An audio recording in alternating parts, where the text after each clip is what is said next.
on the Crimson Tide Sports Network from Learfield. Live from Baumhauer's Victory Grill in Vestavia Hills, Alabama. Welcome to Crimson Tide Rewind. Presented by Bud Light. It's for the fans. Golden Flake, the official potato chip of the Alabama Crimson Tide. And by Baumhauer's Victory Grill. Legendary fun, legendary food, and the official watch party location of the Crimson Tide.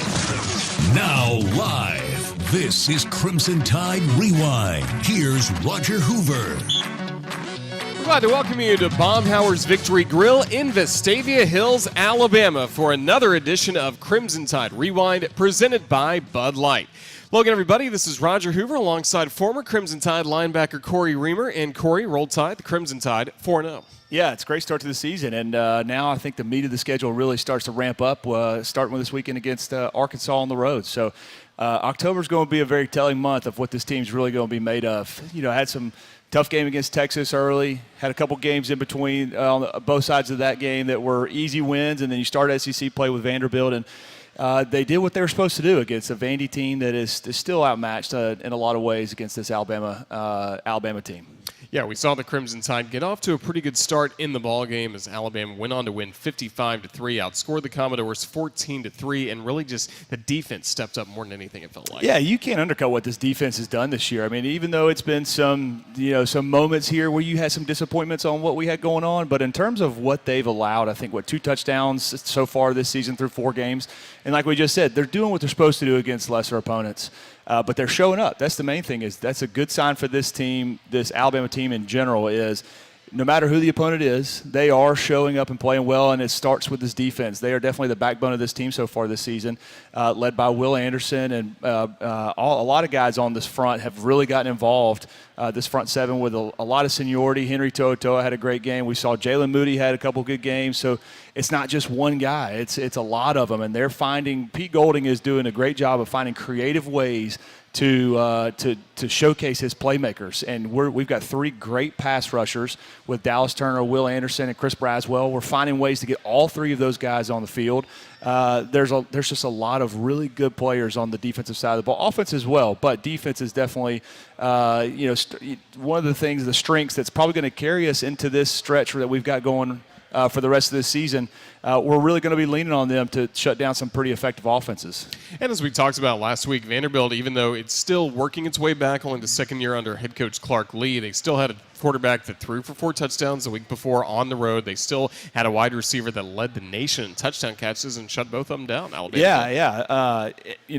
He was the leader, the SEC leader. Will Shepard was leading the SEC in receptions, yards, and receiving touchdowns for the conference coming into this game. So it's a good sign for Vanderbilt. You know, they used to be the team that even if they were playing out-of-conference teams, there wasn't a guarantee they were going to go out there and get some wins. You know, they start with Hawaii. They go out there and look extremely strong against the Hawaii team, which we've found out that Hawaii's not got a lot to be excited about this year. But playing Northern Illinois, which is a great non-Power 5 conference school that's had a lot of success in college football over the last few years. They go out there and find a way to get a win.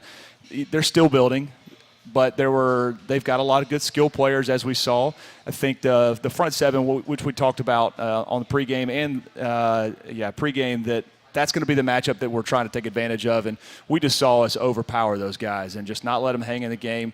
I thought they had a great game plan going into it. Try to get the ball on the edges, try not to go pound for pound between the tackles. And they knew where they were going to try to have the best opportunity for success, and that was getting on the edges and trying to get the ball in the playmakers' hands out in space. And we adjusted well, started playing aggressive coming down, and even when they did have opportunities, the defense was very swarming, showed up, made tackles, limited their gains where there were not any big plays. Turned out to be a great night for the Crimson Tide on Saturday in Tuscaloosa, 55-3 at final against Vanderbilt. If you'd like to join us on the show tonight, give us a call on the Yellowhammer Brewing Hotline, 877-202-BAMA. We want to take your calls tonight, talk about Alabama's win against Vanderbilt, plus what's coming up this week against Arkansas. Stay tuned for more. It's Crimson Tide Rewind, live from Baumhauer's Victory Grill in Vestavia Hills. This is the Crimson Tide Sports Network from Learfield.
2nd and 4, play action again. Bryce looking to his right, has a man, and that is caught at the back of the end zone. But was he in bounds? Yes, touchdown Alabama. Bryce Young looking deep, has a man, Brooks is there, catch is made, touchdown Alabama. 34 yards, a perfect strike. Bryce to Jacory, and the Tide rolls now to a 20-3 advantage. Chris Stewart on the call, filling in for Eli Gold as Alabama picks up a 55-3 win over Vanderbilt. And Corey, we've talked a lot about this on Crimson Tide Rewind and pre and post. Alabama's wide receiving corps so far in the first 3 games of the year, the leading receiver, Jahmyr Gibbs, who would emerge from the wide receiver room, turned out to be Jacory Brooks. Yeah, Jacory Brooks had a day. It's and you heard Coach Saban talking about in the post game press conference. It's like it's not predetermined who's going to go out there and get all the catches. It just taking what the defense gives you, and Jacory Brooks was the beneficiary of Bryce finding him open, and he made some great plays. The good thing that we saw from this wide receiver core was they didn't drop any balls. There weren't as many drop balls as we saw through the first 3 games. So we've got talent out there. You know, it's just a lot of new faces. It's not the same names that we grew accustomed to seeing for the last few years. We've got a long line of really successful wide receivers that you could always rely on. They could go out there and make plays, and we're still trying to find that guy. And it's probably going to be a wide receiver by committee, and I think this week we might be seeing some of these guys that were hurt coming back, which is going to be exciting to add to that wide receiver room, get some other guys out there. But Jacory Brooks and Burton also had a great game this weekend as well. And, you know, you look at the stats and you see Bryce Young throwing for, 385, and he didn't even play in the fourth quarter. So he was spreading the ball around to everybody. And Coach Saban talked about, you know, we talked about last week or pregame that I thought the game plan was going to be we really are still looking to establish the run between the tackles as an offense. We're still trying to find that identity. And he comes out and he starts going 4 or 5 wide. And not something that I expected at all against Vanderbilt, but he said that we saw what the matchups were going to be against this Vanderbilt team. We felt like our best opportunity to take advantage of some weaknesses on that Vanderbilt defense was spread them out, and the secondary was the weak spot for them. And so it's a great day for those receivers. Build some confidence. You know, that's a good thing about this receiving group. They got a lot of reps this past weekend, and that can only help them build more and more confidence going into some of these tougher games where it might not be as easy as it was against Vanderbilt. Yeah, Alabama emptied the bench, of course, late in the game, but 12 different receivers caught a pass, and then even guys like Isaiah Bond and also Kendrick Law were involved earlier in the ballgame than they had been before. Yeah, 2 phenomenal freshmen that have earned their way onto the field, not just in cleanup duty. They're playing some meaningful snaps that are early in the game as well, and playing well. But I was really impressed by both of those guys getting out there and showing that we have some depth, which is the main thing that you're looking for when you start playing these types of games. Is we're establishing guys that we can lean on when things, you know, we need on a lot of different positions: defensive line, offensive line, wide receivers, as much depth as we can possibly build. And the games like this where you can get those guys in early when you're playing with the number ones, you're playing with Bryce, you're playing with the guys that are the starters, and getting some familiarity with how things are run, the plays that are being called, which might be different when you start getting Jalen Milroe and those guys in. These are real reps, and it's good for Bryce, but it's also good for these young receivers to really build some rapport with those starting quarterbacks, starting running backs, everybody, and the coaches knowing what plays they can call to get these guys the best opportunity to succeed. Part of a good night for Alabama, a 55-3 win over Vanderbilt. Again, we'd love to take your calls tonight on Crimson Tide Rewind. You can give us a call on the Yellowhammer Brewing Hotline. 877-202-BAMA is the number to dial. We'll be back with more in just a moment. This is the Crimson Tide Sports Network from Learfield.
Bryce Young gets the snap, looking left, throwing left, has a man, catch made, touchdown, Alabama. Trayshawn Holden on the grab, 8 yards. Alabama extending its lead now to 13-3. I want to remind you can keep up with everything Alabama with the Alabama Crimson Tide mobile app presented by Cadence Bank. It's available at the App Store and Google Play. Download the Alabama Crimson Tide mobile app now for free. As we got to hear a touchdown call from Chris Stewart of Trayshawn Holden, who is a really tough physical wide receiver. Vanderbilt had a tough time bringing him down. I think most of the SEC is going to have a tough time with him this year. Yeah, that's great to see. When you want to see these, and you've seen the offensive game plan is sometimes we just get the ball in their hands as fast as possible. It's not going to be these take off the tops of the defense all the time going for the big shots. It's let's get these guys underneath. And you saw what Vanderbilt was doing this week. They were playing a lot of two-shell looks on the defensive side of the ball, packing some extra guys in the box to try to shut down the run. What that does is it opens up a lot of these crossing routes, short routes that you can just get the ball in the hands of these wide receivers and let them go make plays. And Trayshawn Holden, he's physical. He's hard to bring down. Then you've also got Jahmyr Gibbs, who's quick, shifty, guy that you can't touch. He's hard to catch to even get him down. We got a lot of different weapons that we can put out there and deploy against whatever kind of defensive looks that we're going to see. And you know, I'm not sure that the too high look from Vandy was the most effective for most of the night, but they were committed to stopping the run, and we just came out there and took advantage of it.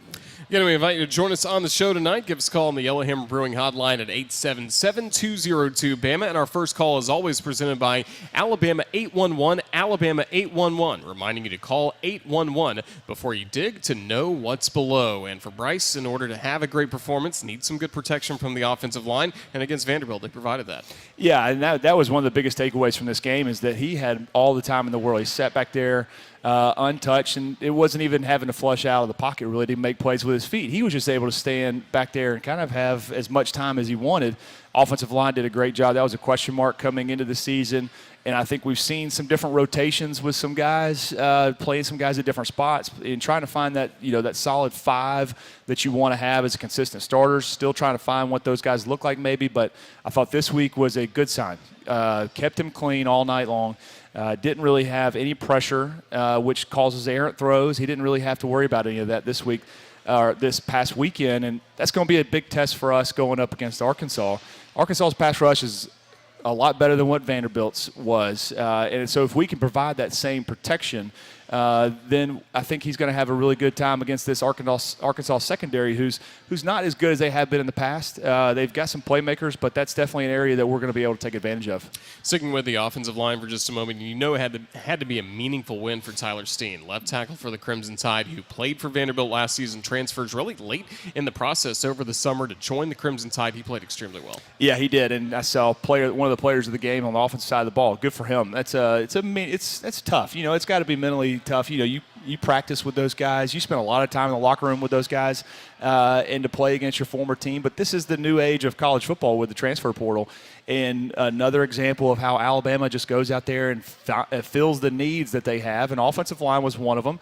We go find a guy who's playing in a program like Vanderbilt who's hasn't won a ton since he's been there. And so now he's got an opportunity to come start for us at left tackle. This is the opportunity that the transfer portal has opened up, and he's playing extremely well. He's been one of the consistent players on that offensive line. He's playing extremely well.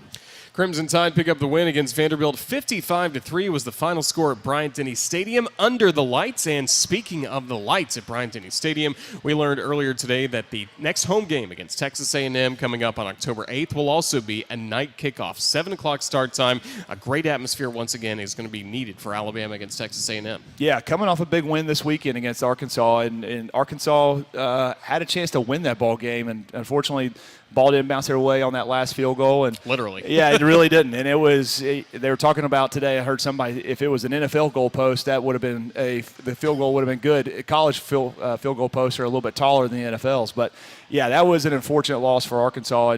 And they had a chance to be 4-0 for 2 years in a row. Arkansas did for the first time since, I think the 70s or something like that. So Sam Pittman's got a good thing going. But back to Texas A&M, that's going to be a wild game because they're now 3-1. and undefeated in SEC play, and they're a good team. Jimbo Fisher knows exactly what Coach Saban likes to do, and they know each other extremely well.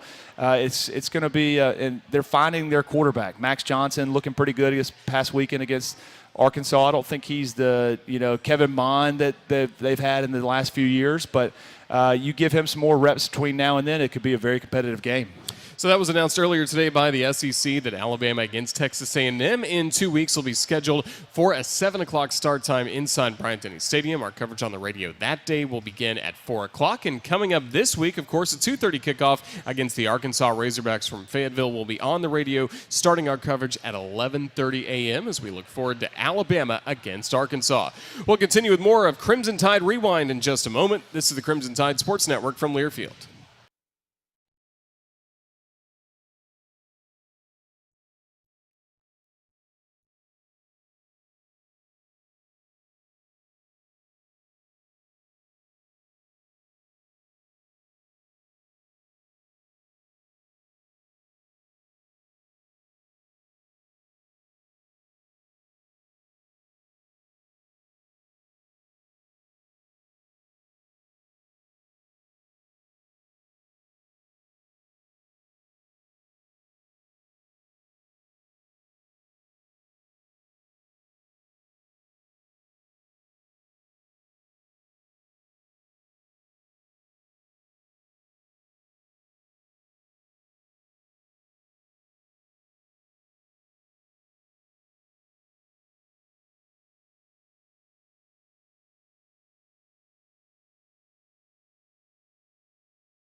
And he didn't get there. Bama stops him. Will Anderson Jr. making the hit, and Bama will take over on downs deep in Vanderbilt territory. Will Anderson Jr. had a lot of big hits for the Crimson Tide on Saturday, and Corey Reamer, earlier today, we learned he's the SEC Defensive Player of the Week. Yeah, great for him. 2.5 sacks, I think is what it was, but he had a lot of impact on this game. And it was really the first time that he's had an opportunity to go out there and actually get a pass rush going, because a lot of teams that we've played so far, balls come out quick. They're doing a lot to really slow down Will Anderson. Even though we've got Dallas Turner and Chris Braswell on the other side, they're still focusing on Will Anderson, and rightfully so. He's one of the best players in the country, doing whatever they can, trying to chip block him, slow him down just a little bit. And Pete Golding and Coach Saban doing a great job of trying to get him some internal rush, running some games inside with the defensive tackles, and trying to get him an opportunity to just get some one-on-one pass rush opportunities, and he definitely got home a couple times this week, which is good to see because it's been a slow start. I won't say it's been a slow start from a stat standpoint. He's had a great start to the season. He's a huge leader for this team. And I know he was excited to finally get some of those sacks, get it rolling. Hopefully it's a good sign of things to come. Continue building on that number for the rest of the season. Yeah, and you mentioned all the different ways teams are trying to stop it, and he's really seen it all throughout his time at Alabama, but yet he still manages to get to the backfield. Yeah, he does. I mean, he's one of those guys that he's explosive off the ball. He's got great hands. Offensive linemen have a real hard – his arms are just so long, so when he gets his hand on that offensive line, it's really hard for them to be able to rein him in, and he can convert speed to power, power to speed. He's got quick feet. He do a lot of spin moves. It's a very dynamic pass rush. It's not a one move. You see some of these guys that he kind of looks like a Micah Parsons for the Dallas Cowboys to me. You watch him play on Sundays. He's playing tonight. He's a guy that can really get up there and cause a lot of problems because you don't know what's going to happen. If you're sitting there as a tackle or as a running back that's trying to help chip block him, you don't know what you're going to get. Is he just going to bull rush you or is he going to try to put a move? He's got great hands, great quick hands, and it's hard to just slow him down. And he can just turn the corner.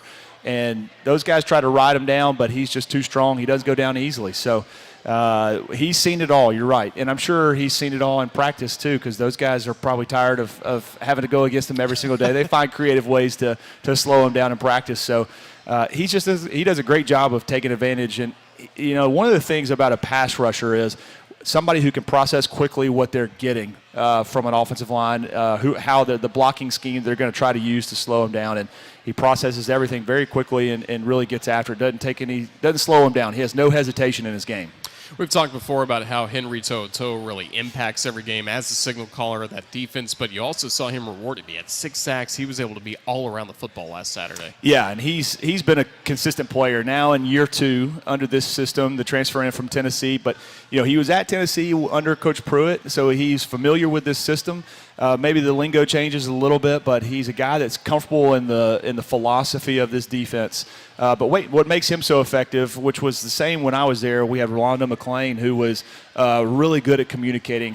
He doesn't just know what his role is supposed to be or his job is supposed to be. He can communicate to the defensive line what they're supposed to be doing. He can turn around and talk to the secondary. Rolando was really good at that. That's what makes a great middle linebacker, is somebody who understands what the defense is supposed to look like.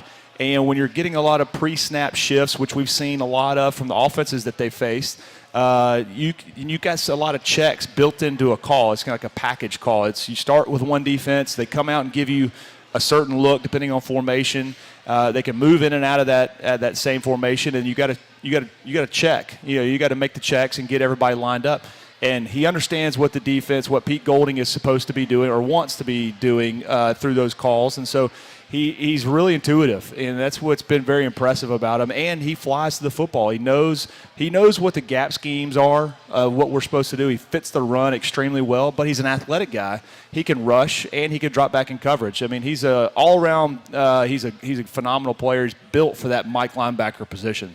And this week, he'll be joining us on Crimson Drive, driven by NASCAR, coming up during Thursday's edition of the show on our CTSN social media outlets at 2 o'clock streaming live. We'll also have an edition of Crimson Drive coming up tomorrow, driven by NASCAR at 2 o'clock, featuring conversation as well with Alabama offensive lineman J.C. Latham. So we hope you can join us for that. And if you want to be part of tonight's show, you can submit your question to Corey Reamer on the Alabama Media Group Twitter line at UA_CTSN. That's brought to you by AL.com, your source for SEC Sports. Back with more Crimson Tide Rewind coming up from Baumhower's Victory Grill in Vestavia Hills. This is the Crimson Tide Sports Network from Learfield.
Gibbs, 20. Gibbs, zigging, zagging, 15, still on his feet, down to the 10, down to the 7-yard line. Jahmyr Gibbs fighting for extra yardage, setting up first and goal, Alabama, a gain of 26. On the snap, Latu shifting to the right side. Here comes the snap. Young swings it out. Gibbs zigging to his left, cutting inside the 5, into the end zone. Touchdown, Alabama. Jahmyr Gibbs, he earned that one after getting a great block from Cameron Latu along the way. And that was part of the fun we had on Saturday in Tuscaloosa. 55-3 win for Alabama against Vanderbilt. To be part of tonight's Crimson Tide Rewind show, you can submit your question to Corey Reamer on the Alabama Media Group Twitter line at UA_CTSN. That's brought to you by AL.com, your source for SEC sports. So we're having this show, of course, Monday nights here from Baumhower's in Vestavia Hills. And I'm going to ask you, Corey, about Monday and when the team comes together after the ball game, of course, on Saturday. I know there's some stuff that goes on Sunday, but that first team meeting on a Monday, starting a new week, getting ready for Arkansas. What does Coach Saban typically say? Yeah, he comes in, he really breaks down what you're seeing, what to expect. It's kind of laying out what the framework is for what the week's going to look like. Obviously, we start our playbook and what he thinks is going to be the best game plan for that week. You go out there and you start doing a little bit of install, and the coaches are sitting there taking notes, saying, well, we thought this package was going to be something that we liked against a certain offensive game plan that we're probably going to see from Arkansas. When you immediately fix a lot of the mistakes that you had from the last game. So the first thing you do right out of the chute is you walk through. They have a list of all the plays that we didn't execute perfectly. You go through all of them, point out what the mistake was made on Saturdays. You fix that, you move on to the next one. You clean up all that, and then you start doing the install. And then coaches are really trying to narrow down what the package is going to look like on Saturday, where it's not too large, too many plays.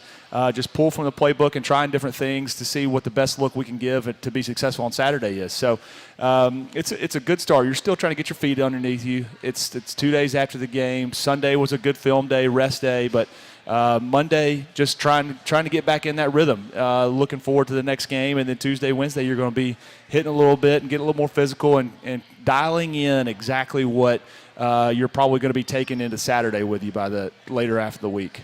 Did you feel like when you were playing for the Tide, there was one day of the week that was most impactful and helped get you ready the most? Yeah, I think Tuesdays I'd say Tuesdays was a good day because you're 3 days removed from the game. It's starting to get ready again. You start hitting a little bit, and it's probably the most intense day in terms of doing the install and really getting after from an offensive and defensive standpoint of there's a lot that's thrown out at you. And then, by Thursday, they've really trimmed it down to where you've got an idea of what's going to happen. But Tuesday, getting back into focusing. Monday's kind of a mental day. You go out there in shells, not full pads. Tuesday, you get the full pads back on, and you start focusing on the game again. And then Thursday's walkthrough, and it was always hard to get some of our teams to focus on Thursdays because it is a walkthrough, and you're trying to really button up some of the things. And we've seen this team, the one downside that you would take away so far from this team is some of the mental errors. The penalties that we've created or that we've committed have really been more mental than they have anything that the other team has done. We've had a couple pass interference calls, but a lot of it's just been jumping off sides, making sure. So Thursday's a big day to really – it's a mental rep as much as it is a physical rep. So Thursdays is equally as important. Yeah, and Coach even said during the Texas week after the ball game was over, he said he had kind of a bad feeling because of some things he was seeing in practice kind of early in the week. Did you ever get that sense as a player sometimes that if you weren't taking care of business – trying to adjust the next day, it could be a tough game? Yeah, you could tell. You could tell when you didn't have good days of practice because Coach would be elevated. He's yelling and screaming a lot more. We're restarting drills, just not the type of focus that you want to have. And he mentioned it after the Texas game. I could have told you this was going to be the way that we played on Saturday because you didn't practice on Tuesday very well. You didn't practice very well on Wednesday. And you think that there's a switch. There's no such switch. You got to prepare each week the same, and you've got to have the focus that you're supposed to have going into each week because it doesn't just bad practices lead to bad performances on games, and he knows that. He's been around long enough to see, and he could tell you, and he won't tell us during the week, but you can feel it during the week of practice. If we didn't have a great day, next day was going to be a little bit ramped up trying to get us focused and make sure that we have a better day of practice, because there is a direct correlation between how Monday through Friday goes to what you do on Saturday. So a lot of important work coming up this week for the Crimson Tide, getting ready for Saturday against the Arkansas Razorbacks in Fayetteville. Tonight we're coming to you live from Baumhauer's Victory Grill in Vestavia Hills, and you can celebrate 40 years of Baumhauer's Victory Grill this fall with new flavors, including Alabama hot chicken, fajita wraps, and also legendary buffalo wings. Baumhauer's Victory Grill, legendary food, legendary fun. And when we come back, we'll actually hear from the head coach of the Crimson Tide, Nick Saban, with part of his press conference from earlier today in Tuscaloosa. This is the Crimson Tide Sports Network from Learfield.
Saban meets with the media for his weekly press conference. Here's part of what Coach said earlier today in Tuscaloosa. You know, we had a good start in the SEC. I think we played, a little better game, paid better attention to detail, had more success when we did. And when we didn't, we probably didn't have as much success, but we were very consistent for the most part in how we executed offensively, defensively, and on special teams. Still things that we need to improve on.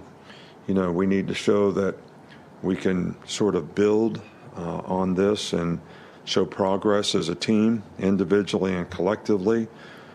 This is a very dangerous team we're playing in Arkansas. They have a very, very good team coming off a tough loss. So they make a lot of explosive plays. You know, A.J. Jefferson is dual threat-wise, big, strong, really good passer. They got a lot of quarterback runs, which create another gap on defense. And to go with that, they have great play-action passes. They make a lot of explosive plays. You know, Sam's done a great job there to me, and they play with toughness. You know, they run the ball effectively. They stop the run on defense. I mean, their guys play hard. We got a real culture there that shows great intangibles. Their defense is good.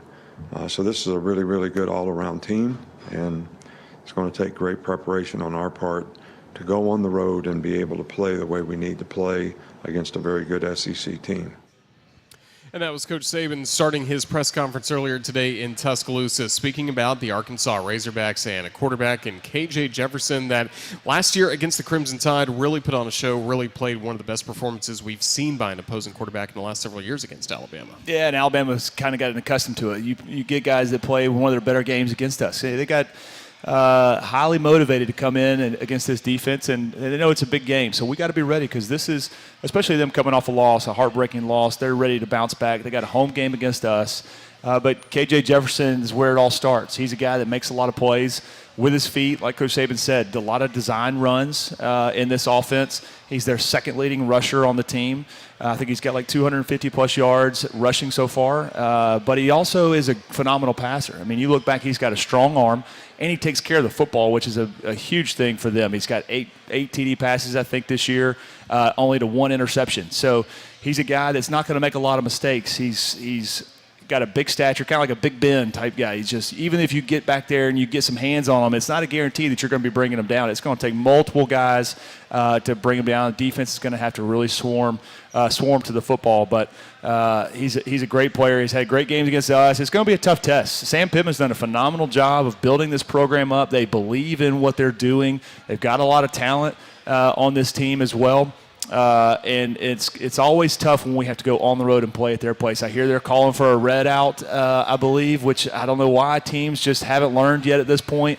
Having some gimmicks like that in the stands is usually not a good thing when you're playing this Alabama team. It's only further motivation. So it's going to be a good one. Arkansas is a great team.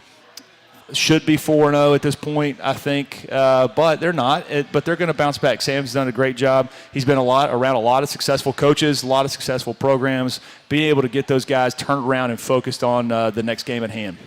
So it's Alabama against Arkansas. We'll continue talking more about that matchup when we return. We have to say a special thanks to Onward Reserve. They are the official apparel provider of the Crimson Tide Sports Network, and they've supplied us with great gear this year, like this quarter zip I'm wearing right now.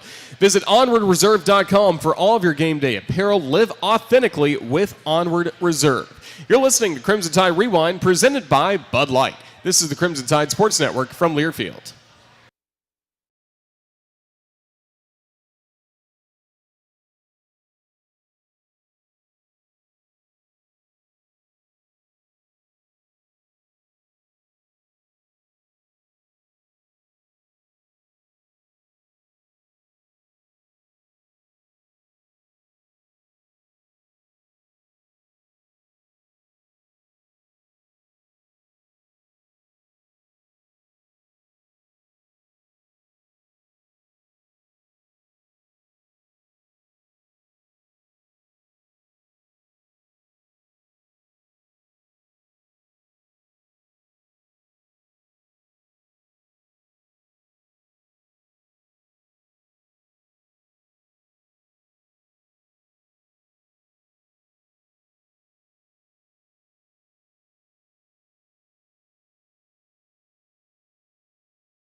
Under a minute to go, 45 seconds. This is likely the last snap.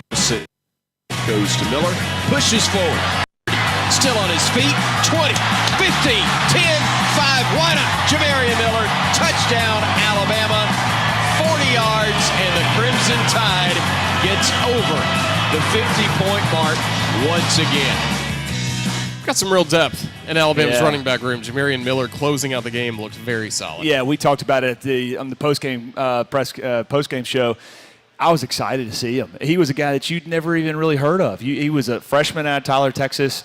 We've got a lot of good running backs that are out there getting a lot of playing time, and to see him come out there and take advantage of those reps, and he ran hard. Yeah. The future looks bright in that running back room.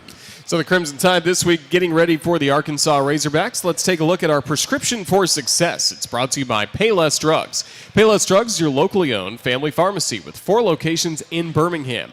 Payless can handle your prescriptions, over-the-counter solutions, and home delivery. Payless at mynewpharmacy.com. And Corey Reamer, we've been talking about Arkansas, very good on offense, of course, led by KJ Jefferson, but this defense is really strong as well. Yeah, with former Alabama linebacker Drew Sanders, he's leading the team along with one of the best names in college football, Bumper Pool, sitting right next to him. Those two guys combined, I think, have a majority of the tackles for this defense.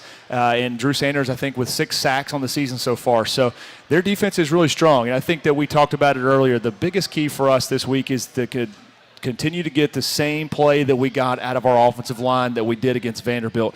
Keeping this pocket clean, allowing Bryce Young to be able to sit back there and see the routes unfold, keeping his eyes downfield, not feeling the pressure to have to flush out. And if he's got a clean pocket, I think that's one weakness on this Arkansas team that they've usually been pretty strong at in the past is their secondary. Their secondary is good, but it's not as good as it has been in years past. When they just got through playing a Texas A&M team whose passing offense is not as effective, is not a very good passing offense. So you saw them able to keep that game close. But this week, that's definitely going to be where we've got to exploit and take advantage of, which we did against Vandy with the 5-wide, 4-wide sets. Let Bryce Young sit back there and see what routes come open, finding guys that are open downfield, making big plays. And that's going to be the key for us this weekend is really keeping that pocket clean. We saw the first few games. He's having to roll out. He's having to make a lot of throws on the run. If we can let him have the day like he did against Vanderbilt, it's going to be a good day for him. Sam Pittman, hired by Arkansas a few years ago, has been a great offensive line coach really all throughout his career, had not been a head coach at this level. He comes into Arkansas, starts rebuilding that program along the lines of scrimmage, offensive line, defensive line. Has that been refreshing to see a coach have success with that kind of mindset in this day and age of college football? Yeah, I mean, even though the game has changed, that's still where it starts. That's where your bread and butter is made. You've got to be able to stop the run without having to bring 5-6 guys. If you can rush with 4 or stop the run with 4, allow your linebackers to be able to drop back in coverage and not have to play so close to the line of scrimmage. You got to have that ability, which Alabama is very fortunate. We've got a phenomenal defensive line, defensive ends that can really shut down the run and the pass without having to bring those 5 or 6 guys, not having to blitz a ton. If you're a quarterback and you've got 4 guys rushing, you got 7 guys dropping, it makes it really difficult to find that open guy. And he understands that. And with the offensive line, you got to protect your quarterbacks. It's great to have a guy like KJ Jefferson, but if he's running for his life or the ball's got to come out quick, then he's not going to be as effective as he can be. So the game has changed a ton, but that still remains constant. Is you've got to start with your front lines, your front 7 on defense, and that offensive line up front. So he's doing a great job. He's built a phenomenal culture over there. We talked about it earlier, but he's a guy he's a player's coach. The players that play for him seem to love him. He embraces them. He's just a down-to-earth guy, but he knows how to motivate his team and keep them paying attention to the details. They're a successful program in a very quick turnaround since he got there, which has been very impressive in an SEC West division that is extremely difficult and becoming more difficult as we see throughout this year. People were kind of downplaying it, thinking it was going to be the weaker of the 2 divisions in the SEC this year, but I'd say it's probably not the case after watching the first 4 weeks of the season so far. And you still got Alabama. Well, the Crimson Tide of the Razorbacks coming up on Saturday. We'll talk more about that when we return for our final segment of the night. You're listening to Crimson Tide Rewind, and this is the Crimson Tide Sports Network from Learfield.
What's on tap next for Bama is brought to you by Bud Light. Bud Light proudly welcomes back Tide fans to Bryant-Denny Stadium. This year, Bud Light is for the fans. The Crimson Tide and the Razorbacks coming up on Saturday from Fayetteville, set for 2:30 p.m. Central. So we'll start our radio coverage at 11:30 in the morning coming up on Saturday. And just Corey Reamer mentioning Alabama against Arkansas. What are your main memories of this series? Oh, it was always a tough game. I remember going to their place. It was 11 o'clock kicks a couple of times. Unfortunately, one of those games we couldn't convert a few field goals, ended up losing that game. But I'll tell you, one of the most memorable ones was when John Parker was still playing quarterback, hit Matt Caddell in the back of the end zone to win that ball game at the very end against a really talented Arkansas team that had Felix Jones, Darren McFadden, Peyton Hillis. I mean, they had some squads back in the day when we were playing. So it's a physical game, like you said. Sam Pittman going back to that physicality, getting that front seven on the defense and that offensive line recruiting strongly again. And they're not afraid to go toe-to-toe with Alabama, who's recruited well at both those positions as well.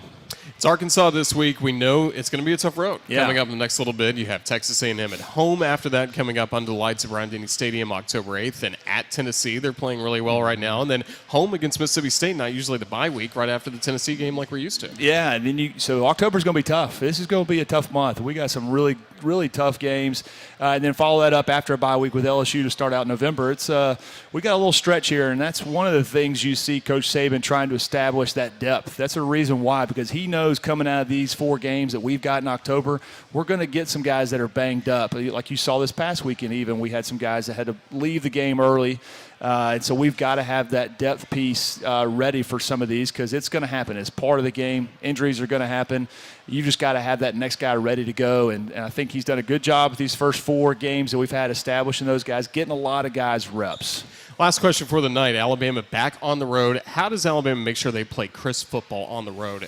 Texas, again, was a good win. We're certainly happy for it, but want to make sure you cut down the penalties and just play Crimson Tide football. Yeah, that was a good learning lesson for us, going on the road to Texas early with this team. A lot of new names, a lot of new faces, playing in a hostile environment, and this is going to be the norm whenever we hit the road. Their fan base always shows up, and they're ready to see, you see the Beat Bama signs everywhere. So you know that their fan bases are excited when we come to their stadium. So it's the old Saban adage that you hear it over and over again like a broken record. We've got to focus on us and make sure that we are given the best opportunity to execute. We can't have these mental errors that we've had throughout these first 4 games. We've got to cut down on those, takeaways from last week. We still had a couple fumbles on some punt returns. You just got to clean up a little bit. Ball security. Don't give the other team any momentum, especially by turning the ball over or creating those types of errors. Corey Reamer, Roll Tide. We'll talk to you Saturday. Sounds good. Roll Tide. That's former Crimson Tide linebacker Corey Reamer. I'm Roger Hoover in for Eli Gold. Special thanks to Todd Robbins as well as Ethan Carabin with us here at Baumhower's Victory Grill in Vestavia Hills. Thanks to Jacob Smith, Jerry Kelly back at our studios. If you missed any portion of tonight's show, it is available on demand on the Alabama Insider Podcast. Download and subscribe wherever you get your podcast. Good night and Roll Tide.